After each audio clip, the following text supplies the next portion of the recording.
nesta bela paisagem que nós temos ao fundo, numa manhã de chuva e um pouquinho frio.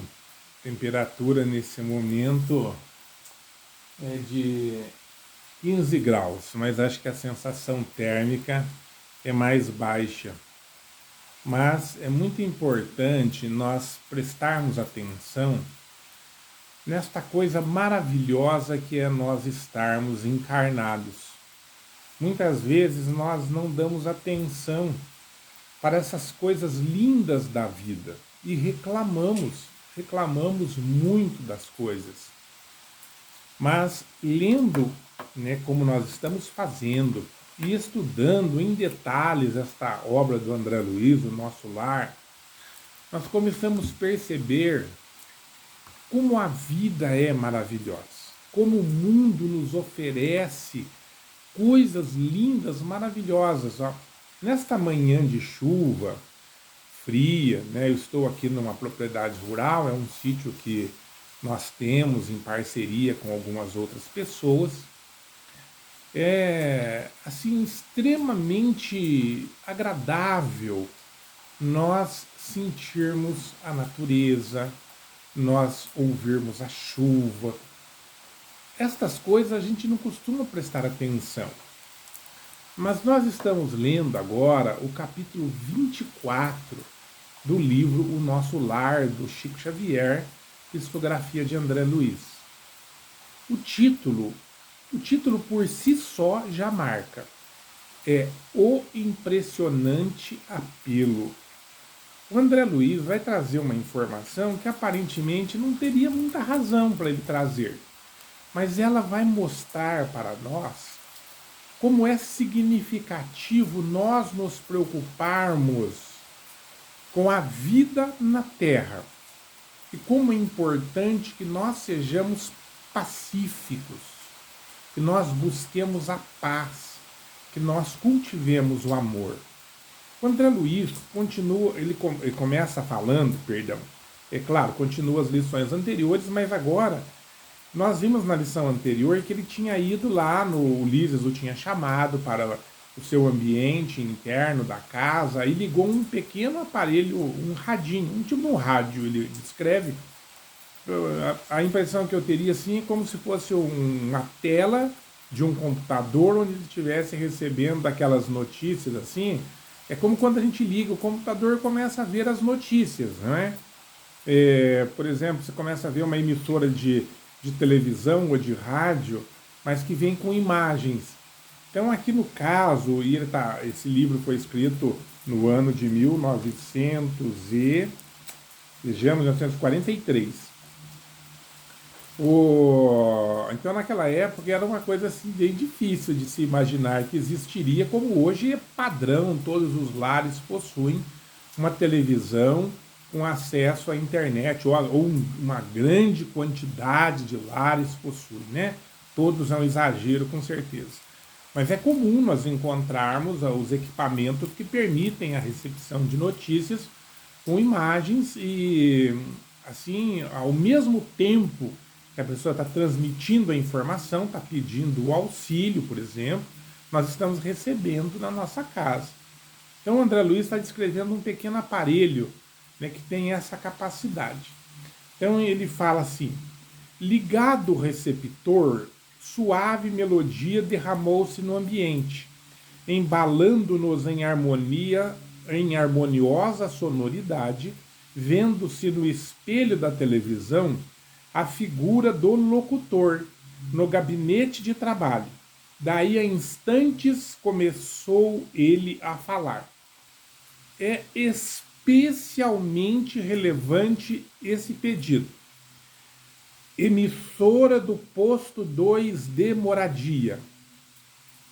Continuamos a irradiar o apelo da colônia em benefício da paz na terra, concitando os colaboradores de bom ânimo a congregar energias no serviço de preservação do equilíbrio moral nas esferas do globo, Ajudai-nos quantos puderem ceder algumas horas de cooperação nas zonas de trabalho, que ligam as forças obscuras ao umbral à mente humana. Negras falanges da ignorância, depois de espalharem os fachos incendiários da guerra na Ásia, cercam as nações europeias, impulsionando-as a novos crimes. No nosso núcleo, junto aos demais que se consagram ao trabalho de higiene espiritual, nos círculos mais próximos da crosta, denuncia esses movimentos dos poderes concentrados no mal, pedindo concurso fraterno e auxílio possível. Lembrai-vos de que a paz necessita de trabalhadores de defesa. Colaborai conosco na medida de vossas forças. Há serviços para todos, desde os campos da crosta às nossas portas. Que o Senhor nos abençoe. Muito bem. O André Luiz ouve essa mensagem, esse pedido quase desesperado de auxílio. O Lísias vai explicar para o André Luiz que essa colônia é uma colônia que é muito antiga. A colônia Moradia foi fundada assim, muito próxima da Terra e muito à beira das sombras umbrálicas para tentar manter a paz humana. Esse é o objetivo. Então, o que busca esta colônia? Busca impedir, neste momento, a Segunda Guerra Mundial. O André Luiz vai se surpreender, inclusive, falando, meu Deus, mas já teve uma guerra mundial, vai ter outra guerra mundial? E o Ulisses nem responde. E o André conta que ele fica assim, absurdado de ver aquela pergunta do André, né? E fala, olha, André, infelizmente a humanidade ela está envolvida com a violência. Esta mensagem vai aparecer no texto mais 2 vezes. E o André Luiz fica sempre muito impressionado com certas ocorrências. Por exemplo, com esta ocorrência onde alguém aparece claramente exausto, cansado, quase desesperado, pedindo auxílio para tentar impedir a Segunda Guerra Mundial. O Lísias vai explicar aqui para frente que é impossível atender ao pedido de moradia porque a humanidade está de tal modo envolvida com esse desejo da violência que não há como a espiritualidade maior impedir essa catástrofe que a própria humanidade está provocando. Neste ponto, eu gostaria de chamar a atenção para uma coisa. Aliás, para mais de uma coisa. A primeira coisa é que nós devemos orar. Precisamos orar com certeza para nos sintonizarmos com a espiritualidade maior. Mas temos que ter a consciência que não é possível que a espiritualidade resolva problemas que nós criamos e não queremos que sejam resolvidos. Não é possível que nós consigamos transferir para os espíritos a responsabilidade de resolver os grandes problemas que nós criamos. Nós somos responsáveis. Nós devemos dar solução para as dificuldades que nós mesmos inventamos. Os homens foram armazenando armas, foram armazenando aquela animosidade uns contra os outros, cada povo acreditando ser melhor e mais poderoso, até que o conflito mundial explode. Aí nós vemos o quê?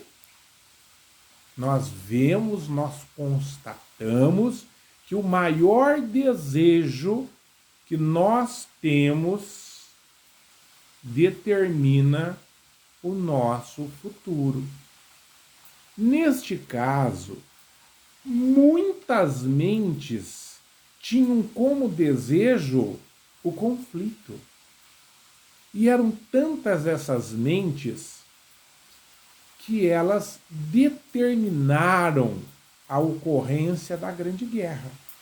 Estas mentes estavam sintonizadas com os poderes das trevas e juntas armaram uma situação que a espiritualidade maior não teve como evitar, apesar dos esforços desesperados de muitos espíritos do bem.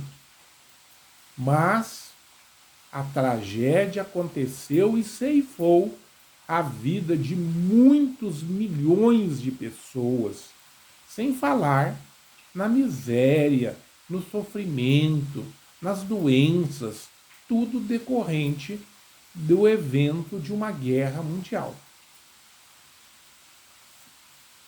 A lição, então, que fica para nós, acho que me parece que a mais importante, é que aquilo que eu quero, aquilo que eu desejo, é o que me acontecerá.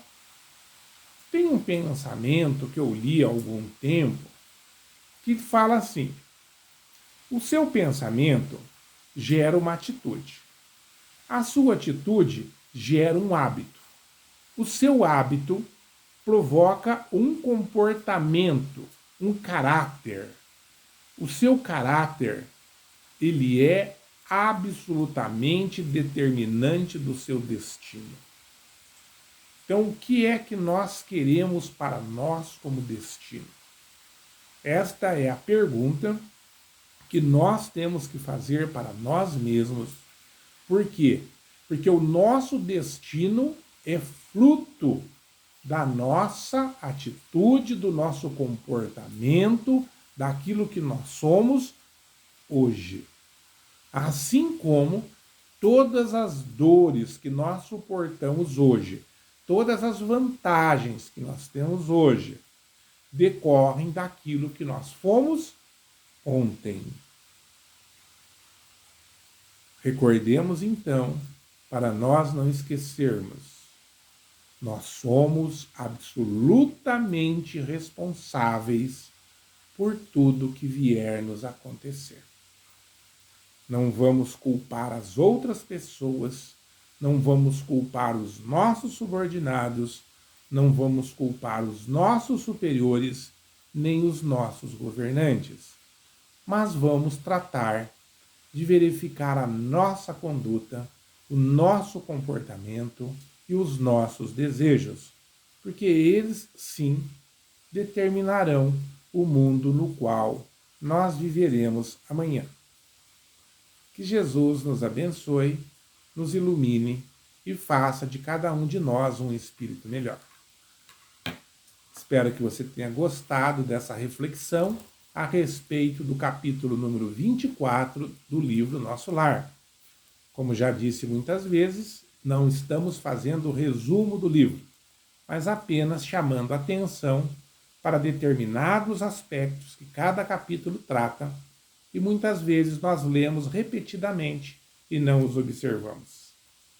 Se você gostou, assine o nosso canal, divulgue a mensagem para que nós possamos espalhar o nosso espiritismo para mais pessoas e para mais lares. Que Jesus esteja conosco.